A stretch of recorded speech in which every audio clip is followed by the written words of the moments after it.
दोस्तों Russia Ukraine के बीच में जब से युद्ध शुरू हुआ है, हम लोग देख रहे हैं कि इंटरनेशनली जो तेल के क्राइसिस हैं वो बहुत ज़्यादा बढ़ गए हैं। दुनिया भर के देशों में तेल की इस समय कीमतें आसमान को छू रही है। पाकिस्तान में ही आप चले जाइए तो वहां पर 250 रुपए प्रति लीटर के लगभग भाव हो चुका है, जिस वजह से डेफिनेटली दूसरी सारी चीजों में भी इन्फ्लेशन तो बढ़ना ही था। लेकिन फिर भी दोस्तों भारत की अगर स्थिति देखी जाए तो दूसरे देशों से काफी बेहतर है और इसके पीछे का क्रेडिट जाता है रशिया को, क्योंकि रशिया भारत को जो तेल दे रहा है वो काफी डिस्काउंटेड रेट पर दे रहा है। अगर रशिया भारत को ये सस्ता तेल प्रोवाइड नहीं कराता तो डेफिनेटली भारत में भी 200 के लगभग पेट्रोल की कीमतें पहुंच चुकी होती है अभी तक। और अगर ऐसा होता तो सोचिए इन्फ्लेशन दूसरे फील्ड में कितनी ज्यादा बढ़ जाती। लेकिन दोस्तों भारत में जो पेट्रोलियम की कीमतें इस समय बंधी हुई सी दिखाई दे रही हैं, स्थिर दिखाई दे रही हैं। इसके साथ साथ जो भारत की प्राइवेट कंपनीज है, मैं बात कर रहा हूँ ऑयल रिफाइनरीज कंपनीज की, उनको जिस हिसाब से फायदा हुआ है उसको देखते हुए, जो कि आगे मैं आपको वीडियो में बताने वाला हूँ, आप खुद कह देंगे कि S400 के लिए हमने जितनी कीमतें दी थी उससे ज्यादा वसूल कर ली है। देखिए वीडियो बड़ी इंटरेस्टिंग है, एकदम एंड तक देखते हुए। बस आप चैनल को सब्सक्राइब जरूर कर दीजिएगा। दोस्तों जैसा कि आप लोग जानते हैं, हम लोग पहले भी डिस्कशन कर चुके हैं कि रशिया जो भारत को ऑयल प्रोवाइड करवा रहा है उसमें प्रति बैरल 30 से $40 की बचत हमें होती है। लेकिन यहाँ पर समस्या एक ये थी कि अगर भारत इराक से तेल मंगवाता है तो वो केवल 6 दिनों में भारत पहुंच जाता है।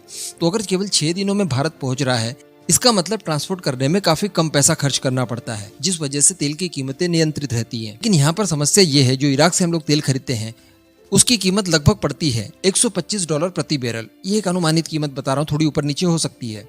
वहीं अगर हम लोग जब रशिया से तेल खरीदते हैं और उससे भारत लाया जाता है तो ट्रांसपोर्ट में लगता है 45 दिनों का समय। यानी आज जो शिप पेट्रोल से भरा भारत की तरफ रवाना होगा वो 45 दिनों में भारत पहुंचेगा। और ये सबसे बड़ा कारण था कि तेल की कीमतें रशिया से हम लोग खरीदने पर बढ़ जाती थी। और यही एक कारण था कि इतने सालों से हम लोग रशिया से तेल की आपूर्ति नहीं करते थे। अगर भारतीय कंपनियां रशिया से तेल खरीदती भी थी तो वो इंटरनेशनल मार्केट में किसी दूसरे देश को बेच देती थी। वो भारत में ज्यादा इस्तेमाल नहीं किया जाता था क्योंकि वो बहुत महंगा हो जाता था। लेकिन अभी जो 30 से $40 प्रति बैरल का हमें डिस्काउंट मिल रहा है, उसकी वजह से ये 45 दिन का जो ट्रांसपोर्ट लगता है उसका भी ज्यादा असर नहीं पड़ रहा है और कम से कम प्रति बैरल हमें $10 तक की बचत हो जाती है।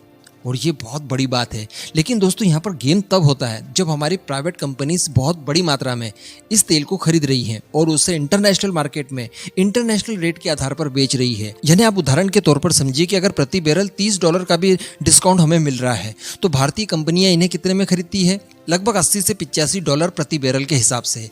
और इंटरनेशनल मार्केट में इन्हें बेचती है $125 प्रति बैरल के हिसाब से। तो बीच में इतना सारा जो मुनाफा होता है उससे हमारी कंपनियां अपनी तिजोरियां लगातार भर रही है।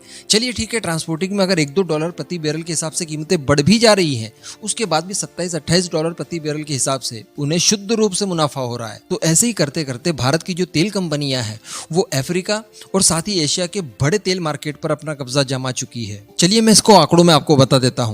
अगर अप्रैल मंथ की बात की जाए तो भारत की तेल कंपनियों ने जो रूस से तेल खरीदा था उसका आंकड़ा था 3,88,666 बैरल प्रतिदिन। इतना हम लोग तेल अप्रैल मंथ में रशिया से खरीदते थे। लेकिन मई मंथ में ये 2 गुने से भी ज्यादा हो गया और हमने प्रतिदिन खरीदा 8,40,645 बैरल।